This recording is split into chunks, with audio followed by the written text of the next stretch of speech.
Bonjour, je m'appelle Marc Trontezeau et j'ai l'honneur d'être l'ambassadeur du Royaume de Belgique auprès du Royaume du Maroc. Vous m'avez demandé de vous présenter le système éducatif belge. Permettez-moi de le faire en quelques minutes, bien que ce ne soit pas simple. Je vous propose une présentation en 3 points. 1. Un descriptif de la dimension institutionnelle. 2. Un historique des réseaux et son impact sur l'enseignement. 3. Un descriptif du système d'enseignement. Alors en premier lieu, la Belgique, comme vous le savez, est constituée de 3 communautés linguistiques, élément fondamental de compréhension du pays et de son système éducatif.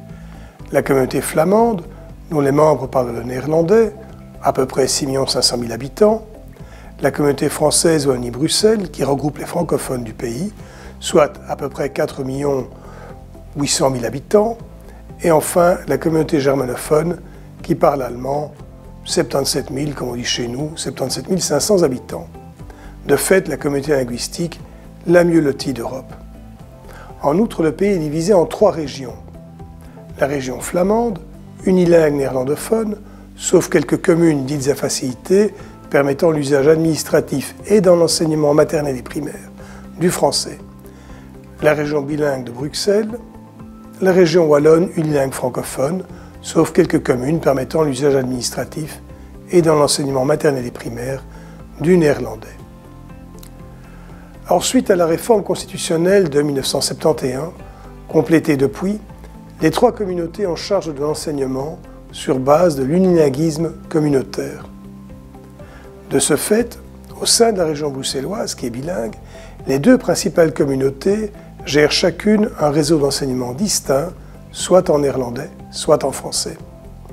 Quant à la communauté germanophone, elle gère en toute autonomie son réseau d'enseignement, mais ne dispose pas d'université de langue allemande. La dévolution des pouvoirs a cependant ménagé un caveat qui assure la cohérence des politiques d'enseignement. Il s'agit de l'article 127 alinéa 1 de la Constitution. Je cite : « Les parlements de la communauté française et de la communauté flamande, chacun pour ce qui le concerne, règlent par décret l'enseignement, à l'exception de la fixation du début et de la fin de l'obligation scolaire, donc l'âge de scolarité, et deuxièmement, des conditions minimales pour la délivrance des diplômes. La liberté de choix des parents est consacrée par la Constitution. Ce choix porte sur les réseaux d'enseignement et sur la dimension confessionnelle.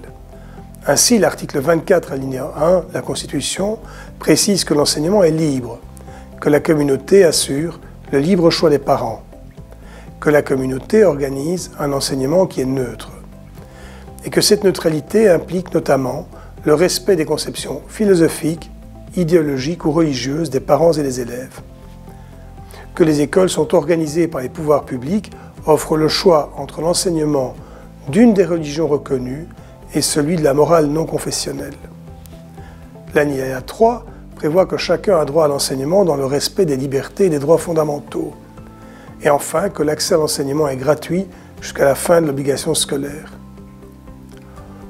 Pour comprendre la situation contemporaine, il faut se souvenir du processus historique belge, marqué par un conflit de plus d'1 siècle entre laïcs et catholiques. En quelques mots, le voici. À son indépendance, en 1830, la Belgique connaissait 2 forces politiques majeures, les libéraux et les catholiques. En effet, la Belgique, pays à 90% catholique à l'époque, était aussi héritière de la lutte menée au XVIIIe siècle par les tenants des Lumières contre la mainmise absolue de l'Église catholique sur la pensée scientifique et l'enseignement. Or, durant l'occupation française, 1793-1815, et la période hollandaise, 1815-1830, ce monopole de l'Église sur l'enseignement universitaire avait été mis à mal, notamment par la création de 2 universités d'État, à Liège et à Gand en 1817, outre à l'ancienne université catholique de Louvain. À partir de 1830, la question de l'enseignement devint un enjeu politique majeur, avec la création, le 20 novembre 1834, de l'Université libre de Bruxelles, qui se voulait libre exaministe et opposée à tout dogme. Après la Première Guerre mondiale, le conflit se porta sur le financement du réseau dit libre ou catholique par la puissance publique. Ce conflit aboutira à une crise considérable, suivie des accords qualifiés de paix scolaire en novembre 1958, accords toujours d'application aujourd'hui.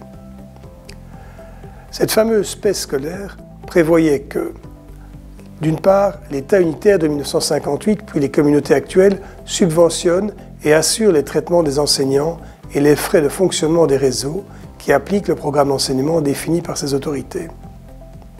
Cela concerne le réseau communal, le réseau catholique, ainsi que quelques écoles confessionnelles, juives, protestantes et musulmanes, qui sont des cultes reconnus. Nous avons donc 3 réseaux principaux.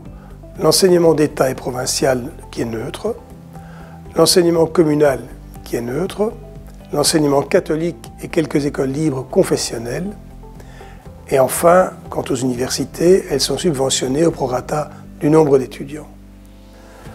Mon 3e point porte sur le descriptif du système d'enseignement. D'une manière générale, et dans les 3 communautés, l'enseignement est obligatoire depuis l'âge de 5 ans jusqu'à l'âge de 18 ans. Cette réalité est l'aboutissement d'une évolution qui au départ ne connaissait d'obligatoire que l'enseignement primaire. Enfin, l'enseignement est désormais mixte dans toutes ses composantes. Il est conseillé aux parents de faire bénéficier leurs enfants de l'enseignement maternel dès l'âge de 2 ans.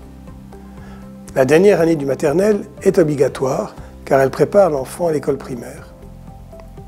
La structure de cet enseignement. L'école primaire porte sur 6 années d'études générales. L'enseignement secondaire est divisé en enseignement de type général et enseignement technique, lui-même subdivisé en 2 systèmes, l'un assurant une formation continue, l'autre une formation alternée avec l'apprentissage. Ceci pour les 3 dernières années. Tout diplôme de l'enseignement général et les diplômes de l'enseignement technique de formation continue assurent l'accès aux études supérieures. Les études supérieures suivent le modèle de Bologne et sont subdivisées en un baccalauréat de 3 ans et un master de 2 ans, suivi éventuellement d'un doctorat. Il existe également une filière supérieure, les hautes écoles spécialisées de type cours, 2 ou 3 ans. Le programme de l'enseignement est défini par les autorités communautaires, que ce soit pour les écoles maternelles, primaires ou secondaires, générales ou techniques. Pour les études supérieures, les universités et hautes écoles déterminent leur cursus et les matières enseignées en toute autonomie, mais en harmonie avec les règles de Bologne. Actuellement, on peut distinguer 3 types d'universités et hautes écoles, soit d'État, tels que Gand, Liège, Mons, Anvers, Gembloux, etc., soit catholiques, Leuven, Louvain-la-Neuve, Saint-Louis, Sint-Aloysius, Notre-Dame-de-la-Paix, l'ICHEC, soit prônant le libre examen, comme l'ULB et la VUB. Pour conclure, la Belgique dispose d'un système d'enseignement complexe, qui s'est mis en place suite à des conflits idéologiques et linguistiques. Cela a entraîné une multiplication des réseaux, certes, mais a aussi assuré le respect nécessaire des identités confessionnelles et des régimes linguistiques. Cette subdivision communautaire est un acquis qui ne devrait pas changer. Par contre, la laïcisation croissante de la société et la nécessité de maîtriser la croissance des coûts éducatifs ont ouvert le dialogue entre réseaux pour assurer progressivement des spécialisations et des concentrations qui devraient permettre à terme l'optimalisation des moyens dévolus à l'enseignement. L'important est de maintenir un enseignement public subventionné de haute qualité, qu'il soit libre ou d'État. En communauté flamande, la tendance est au traitement égal des différents réseaux, tandis qu'en communauté française, des restructurations et spécialisations sont encouragées entre hautes écoles et universités au sein de leur réseau. Enfin, en fonction de la démographie, cette refonte vaut aussi jusqu'à un certain point pour l'enseignement primaire et secondaire.